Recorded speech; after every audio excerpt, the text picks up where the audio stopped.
हर महीने महिलाओं को 1500 रुपए प्रति माह दिलवाया जाएगा। गैस का सिलेंडर 1000 रुपए का नहीं, 500 रुपए का आपको मिलेगा। आपके लिए 100 यूनिट बिजली माफ होंगे, सबके लिए। 200 यूनिट बिजली बिल की हाफ होगी, मतलब आधी। हम मध्य प्रदेश में भी पुराना पेंशन लागू करेंगे। सारे सुन लें, पुरानी पेंशन लागू होगी।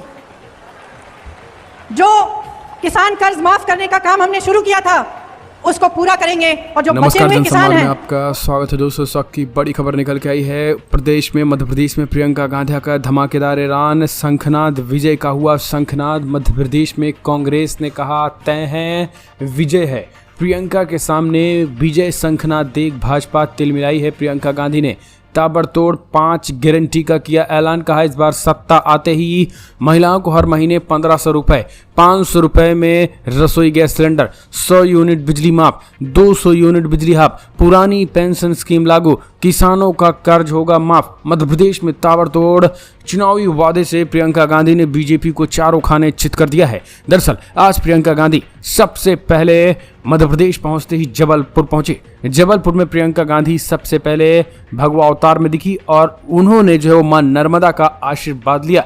जबलपुर में मां नर्मदा का आशीर्वाद लिया और फिर विजय शंखनाद किया। विजय शंखनाद जैसे ही रैली स्थल पर पहुंची, पहले ही कार्यकर्ताओं का जोरदार स्वागत किया। कार्यकर्ताओं ने प्रियंका गांधी के नारे लगे और फिर विजय शंखनाद हुआ, जहां जो है वो शंखनाद हुआ। शंख बजाकर जो है वो पूरी रैली का आगाज किया गया। यानी हिंदुत्व की एक झलक देखने को मिल रही है। यानी एक तरीके से देखा जाए तो बीजेपी को उन्हीं की भाषा में करारा जवाब देने की कोशिश की जा रही है। इसी बीच आपको बता दें, जबलपुर की धरती को लेकर के, जबलपुर की धरती से साफ तौर पर ये आईना दिखाने की कोशिश की जा रही है। जबलपुर की धरती को संस्कारी धरती कहा जाता है। मध्य प्रदेश में ऐसी ही महिलाएं हुई जो सत्य के लिए लड़ी और इस धरती को गौरवान्वित किया। ये रानी दुर्गावती, रानी अहिल्याबाई, रानी अवंतीबाई, कई ऐलान भी किए हैं। प्रियंका गांधी ने जो कुछ कहा है, जरा आप भी देख लीजिए किस तेजी के साथ जो है वो मध्य प्रदेश में कांग्रेस की प्रचंड बहुमत के साथ सरकार बनाने का जो फॉर्मूला है वो प्रियंका ने निकाल दिया। जरा देख लीजिए। भाइयों, हम आपके सामने कुछ ऐसे गारंटी लाए हैं जिनके बारे में अब आपको मैं बताऊंगी, जो हम 100% लागू करेंगे। ये मेरा वादा है आपको। यही वादा मैंने कर्नाटका में किया, यही वादा कर्नाटका के नेताओं ने किया, राहुल गांधी जी ने किया, और कर्नाटका की सरकार बनते ही उस कैबिनेट ने पास किया हुआ है। हर महीने महिलाओं को 1500 रुपए प्रति माह दिलवाया जाएगा। गैस का सिलेंडर 1000 रुपए का नहीं, 500 रुपए का आपको मिलेगा। आपके लिए 100 यूनिट बिजली माफ होंगे, सबके लिए। 200 यूनिट बिजली बिल की हाफ होगी, मतलब आधी। हम मध्य प्रदेश में भी पुराना पेंशन लागू करेंगे। आपका दर्द हम समझते हैं, कर्मचारियों का दर्द हम समझते हैं। आप देखिए इन्होंने क्या नहीं किया। आर्मी में भी इन्होंने 4 साल का वो कर दिया है, कर्मचारियों का पेंशन कटवा दिया है। तो हम कह रहे हैं कि सरकारी कर्मचारी सारे सुन लें, पुरानी पेंशन लागू होगी। जो किसान कर्ज माफ करने का काम हमने शुरू किया था उसको पूरा करेंगे, और जो बचे हुए किसान हैं उनका ऋण माफ किया जाएगा। ये हमारी गारंटी है। व्यापम घोटाला, शिक्षक पात्रा भर्ती घोटाला, पुलिस भर्ती का घोटाला, खनन घोटाला, कोरोना घोटाला, बिजली विभाग का घोटाला, ई टेंडर का घोटाला, टीवी सेट वितरण का घोटाला, कितने सारे घोटाले हैं। इतनी लंबी लिस्ट है घोटालों की कि जो मोदी जी ने वो गालियों वाली लिस्ट निकाली, उससे लंबी तो ये लिस्ट है। नर्मदा मैया को नहीं छोड़ा, खनन करा रहे हैं वहां, महाकाल के कॉरिडोर को नहीं छोड़ा।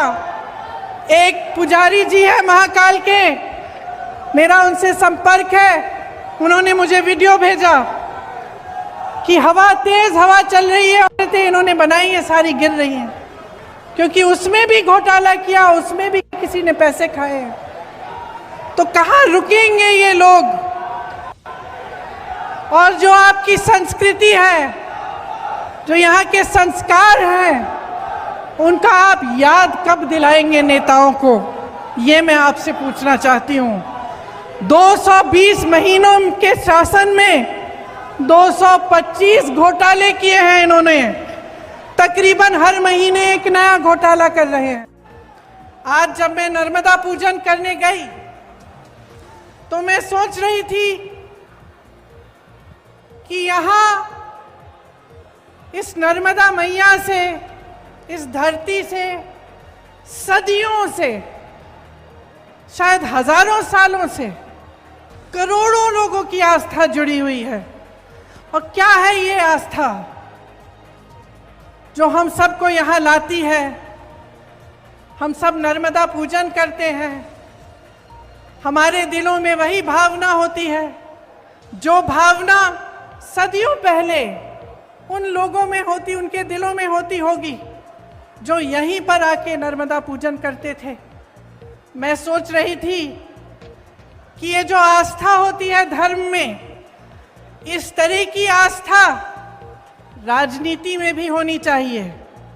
इस तरह की आस्था नेताओं के दिलों में पब्लिक के प्रति, जनता के प्रति, देश प्रदेश के प्रति होनी चाहिए।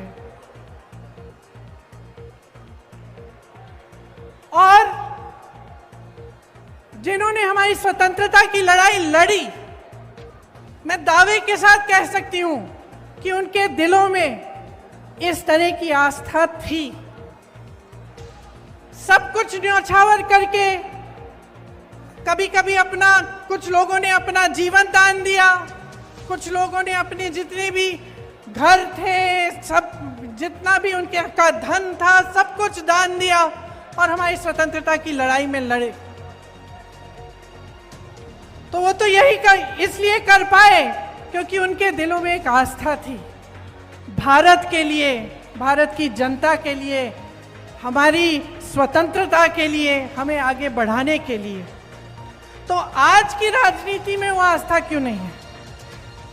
ये कर्मकांड क्यों बन गया है कि चुनाव के समय आकर घोषणाएं हो जाती हैं, तमाम आपको वादे किए जाते हैं, लेकिन उन वादों में जो वादा करता है उसकी खुद की आस्था नहीं है, उसकी खुद का विश्वास नहीं होता, करके चले जाता है। चुनाव हो जाता है, चुनाव जीत भी जाते हैं बड़े बड़े वादे करके, घोषणाएं करके, लेकिन उसके बाद उनको पूरा करने की कोई कोशिश नहीं होती। यहाँ आज महाकौशल की पावन और क्रांतिकारी धरती पर खड़े होकर मुझे बहुत गर्व हो रहा है। इस धरती ने क्रांति दूत शंकर शाह जी और रघुनाथ शाह जी जैसे महापुरुष इस देश को दिए। आदि विद्रोही टांट्या भील जी जैसे क्रांतिकारी पैदा किया। इस धरती ने पंडित द्वारका प्रसाद मिश्र जी, सेठ गोविंद दास जी जैसे महापुरुष हमें दिए। इस धरती को, जैसे आपने कहा, संस्कार धानी कहा जाता है। यहाँ ऐसी महिलाएं पैदा हुई जो सत्य के लिए लड़ी, क्रांतिकारी थीं और जिन्होंने इस धरती को और भी गर्वित किया। रानी दुर्गावती जी, रानी अहिल्याबाई, अवंतीबाई लोधी जी, ये उन्हीं की धरती है। आज मेरी बहनें इतनी बड़ी तादाद में यहाँ आई हैं, तो हम सब उनका आशीर्वाद मांगते हैं। और इस धरती ने देश भर में आदिवासी संस्कृति का झंडा बुलंद किया। इसीलिए आज यहाँ खड़े होकर हम आराध्य बड़ादेव जी को प्रणाम करते हैं और उनका भी आशीर्वाद मांगते हैं। देखिए, मध्य प्रदेश सिर्फ भारत का केंद्र नहीं है, भारत का दिल है, भारत की जान है। ये जो संस्कार धानी धरती है आपकी कहलाती जाती है, इसने साहित्य, संस्कृति और हमारी सभ्यता, हमारे संस्कार इसने हमारे देश को दिए हैं। इन्हीं संस्कारों के आधार पर हमारा संविधान बना और ये जो आधुनिक भारत है, इन्हीं संस्कारों के आधार पर आगे बढ़ा।